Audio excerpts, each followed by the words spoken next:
Olá, olá! Sejam muito bem-vindos. Hoje é dia de acompanhar um episódio do MasterChef Brasil. Episódio de hoje que marca o início da competição, onde finalmente os participantes vão competir para conquistar, né, o título de MasterChef Brasil 2023. E assim que entraram dentro do estúdio, os participantes se depararam com caixas enigmáticas, caixas misteriosas nunca vistas dentro da competição. Uma caixa cheia de fogo e uma caixa de fumaça, a caixa de céu e a caixa do inferno.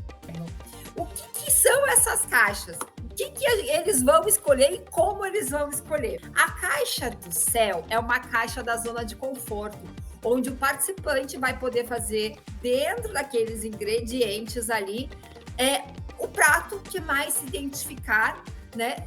Um prato autoral da sua escolha. Cabe eles utilizar os ingredientes da melhor maneira. E a caixa do inferno é uma caixa de ingredientes obrigatórios com uma receita obrigatória. O que você escolheria? A sua zona de conforto ou o seu desafio? Honestamente, eu não sei dizer. Aliás, eu acho que para a zona de conforto, porque é a primeira prova da competição, então a gente tem que, usar a sabedoria. É claro que a caixa do inferno pode trazer bons resultados também, mas eu vou ter que desenvolver algo que talvez eu não saiba. Então, o que temos nessas caixas? Então, na caixa a gente vai ter mignon, lagosta, legumes, lentilha, tem uma folha. São ingredientes bastante versáteis que permitem que o participante faça vários tipos de preparo, né? Podendo ele sair ou não da zona de conforto. Para mim, sair da zona de conforto seria trabalhar com a lagosta, que é algo que não tenho o hábito de fazer. Mas poderia ser diferente. Quem sabe seguir até uma tendência de surf and turf, né? De carne e frutos do mar, é super possível. E a caixa do inferno é uma receita de macarrão. O participante teve que fazer 6 macarrões iguais, porém, ele poderia escolher o tipo do recheio e o sabor do macarrão. E aí? Teve gente que se deu bem, teve gente que nunca ouviu falar, nunca fez essa receita.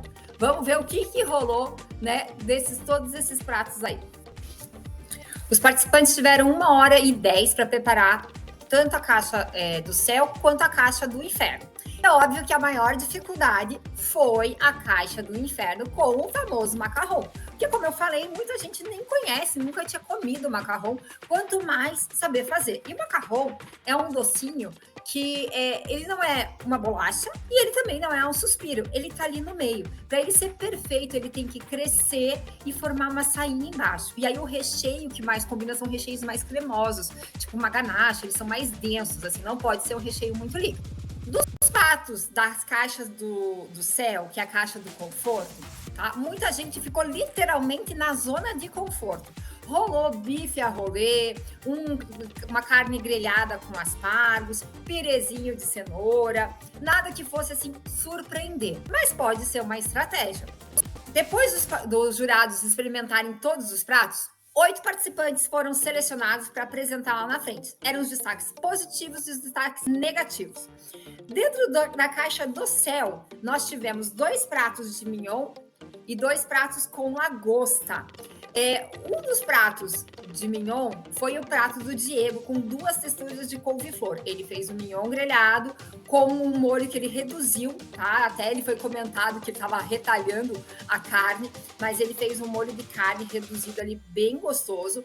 Uma couve-flor, um filé assim de couve-flor grelhado bem bonito e um pirê de couve-flor. Foi super elogiado pelo chefe, pelo próprio Rodrigo, né? Ele falou que estava preocupado com o molho que ele estava fazendo, mas que isso surpreendeu. Já o outro prato ficou ali, né, mediano, sem nada demais, sem grandes informações nesse prato. Poderia ter surpreendido, poderia ter colocado coisas a mais, né? Se desafiado. E as meninas da lagosta, obviamente, surpreenderam. Primeiro, pelo fato de já fazer lagosta. Segundo, uma fez um corte lateral e serviu a lagosta na casca.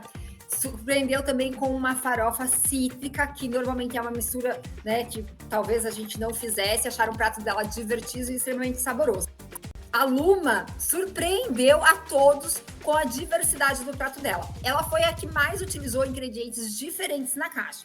Ela usou as castanhas, ela usou a frégua, ela usou a folha que tinha na caixa e ela fez um papilote de lagosta. Então, ela temperou a lagosta anteriormente e embrulhou bem direitinho na folha e colocou ela para cozinhar no vapor. Então, todo o sabor da folha foi para a lagosta e fez um prato assim incrível, digno de MasterChef, refrescante, surpreendente. Foi assim, ponto alto dos pratos salgados e da caixa do céu.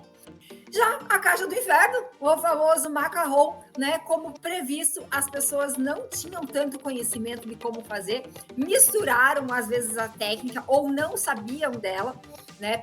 Inclusive foi reforçado que eles deveriam estudar mais, porque tem todo um segredo para fazer o macarrão. Ele não é nem uma bolachinha e nem um suspiro. O processo dele é parecido com um suspiro, né, de ser feito. Mas ele tem na composição dele a farinha de amêndoa e a quantidade de açúcar tem que ser o suficiente também para ele formar uma casquinha. Então, a maioria dos macarrões, assim, ficou baixinho, chato, textura de biscoito ou até mesmo mole. E os recheios, gente? Os recheios também, né? Vamos dizer que pouquíssimos deram certo. A gente pode dizer que os únicos que acertaram o macarrão foi o Hendrik e o Emanuel. Gente, o macarrão deles tinha sainha, cresceu, estava perfeito, o recheio também estava bem bonito, tanto que eles foram os destaques positivos. E quem ganhou essa primeira prova da caixa misteriosa foi o Hendrik, que foi literalmente do céu ao inferno. Sim, ele surpreendeu a todos com o seu macarrão de chocolate com limão siciliano. Chocolate branco com limão siciliano. Gente, o macarrão dele estava profissional, com a sainha, com a textura perfeita. E aí, por ter ganho a primeira prova, ele ganhou um novo símbolo dessa temporada, o bottom dourado. Todos os competidores que ganharem as provas vão colocar o bottom dourado e esse bottom não vai sair. Se ele vai servir para alguma coisa no decorrer da temporada, a gente ainda não sabe, mas que ele vai dar um status, né? Manter o avental cheio de bottom, com certeza vai dar. E após ganhar a prova e ganhar o bottom, o Hendrik teve uma missão. Os participantes que foram medianos, que não ganharam, nem foram os melhores, nem os piores, foram separados em trios e ele teve que escolher quem iria participar da prova final. Eles não subiram para o mezanino e esse trio teve que participar junto com os piores dessa prova final. Obviamente, o Hendrik ficou triste, né? Porque ele não pôde abençoar ninguém e sim teve que prejudicar. Mas ele fez a escolha através da proximidade dele com os outros participantes. Então, nada contra os escolhidos, mas ele tinha uma troca com os outros e aí ele iria poupá-los de fazer essa prova de eliminação. E a primeira prova de eliminação foi uma prova considerada simples e trivial, segundo os jurados e a Ana Paula. Homenagem ao dia do hambúrguer. Sim, eles tiveram que preparar um hambúrguer autoral com um acompanhamento e um molho inspirado em uma cerveja da Eisenbach Unfiltered, uma cerveja que não é filtrada. E eles tiveram que preparar esse hambúrguer desde a massa, tá? Existia uma massa já pré-fermentada no mercado, mas eles iam escolher o tipo de hambúrguer que eles iam fazer, se era um hambúrguer mais baixo, tipo smash, ou um hambúrguer mais alto, o blend dessa carne, e também era obrigatório fazer um molho e um acompanhamento. E aí foi a hora de ver se menos é mais ou se o diferentão vale. Teve coisas bem diferentes. Chucrute, coleslaw, molho de abacaxi com pimenta. Será que combina? Será que é essa a pegada do hambúrguer? Ou é o clássico que não tem erro? Uns fizeram a escolha clássica da cebola caramelada, que inclusive utilizaram a cerveja para fazer. Eu adoro, acho que super combina. Rolou até o hambúrguer com ovo frito. Eu particularmente adoro, eu acho que é aquele hambúrguer assim, reconfortante. Vamos ver o que aconteceu e quem se deu bem nessa prova. Os acompanhamentos não variaram muito. Foi tudo em volta da batata chips ou da batata brava.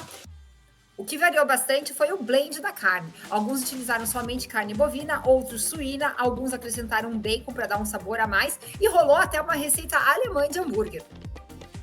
E eu não sei se é por causa do nervosismo da prova, mas muita gente errou a maionese, não sabia a mistura para fazer a maionese, como que ela era feita, se ela era feita com ovo, se ela era feita com leite, teve gente que só colocou óleo ali e alguns temperos, enfim, não deu muito certo. Vou aproveitar e vou deixar para vocês na descrição desse vídeo uma receita de maionese de leite e alho, que é facinho de fazer e super gostosa.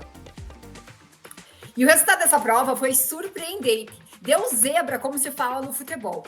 Quem venceu a prova era a última pessoa que as pessoas esperavam. Inclusive, ele foi extremamente criticado durante todo o processo da prova, porque ele estava utilizando molhos prontos, como ketchup e mostarda, para fazer o outro molho da prova. Mas ele foi o único que assou o hambúrguer na brasa. Ele fez o pão na textura certa, a altura do hambúrguer da forma correta e o ponto correto. E surpreendeu com os sabores simples, né? Os sabores que o básico bem feito é o que dá certo. E quem ganhou a prova foi o Danilo. E por mais que ele tivesse utilizado preparos pré-prontos, ele teve muito cuidado na forma de triturar a carne, de fazer o hambúrguer, da forma de assar. E ele fez um hambúrguer básico, x-salada, que o brasileiro tanto gosta. O que foi surpresa para muita gente. E o segundo hambúrguer que agradou bastante os jurados foi a receita clássica também alemã, né? Então a Stephanie conseguiu trazer todo o conhecimento de quando ela morou fora para o hambúrguer dessa prova. E aí os últimos participantes a terem as suas avaliações foram os participantes que trituraram a carne no mixer, né? Então não é o processo mais indicado, porque ela deixa numa textura errada. E quem acabou saindo foi o Neylan, né? O caçulinha dessa seleção, porque fez umas misturas muito gordurosas, a salada não tinha nada a ver. Enfim, ele acabou deixando essa competição. As eliminações nunca são fáceis, mas servem para os participantes entenderem o nível dessa competição. E agora vamos aguardar, né, as cenas dos próximos capítulos, ver quem vai continuar nessa disputa que é tão adorada pelos brasileiros. É isso, pessoal. Espero que vocês tenham gostado do vídeo de hoje. Não esqueçam de deixar o seu like e se inscreverem no canal para acompanharem aqui as nossas aventuras do MasterChef 2023. Nos vemos em breve. Até mais!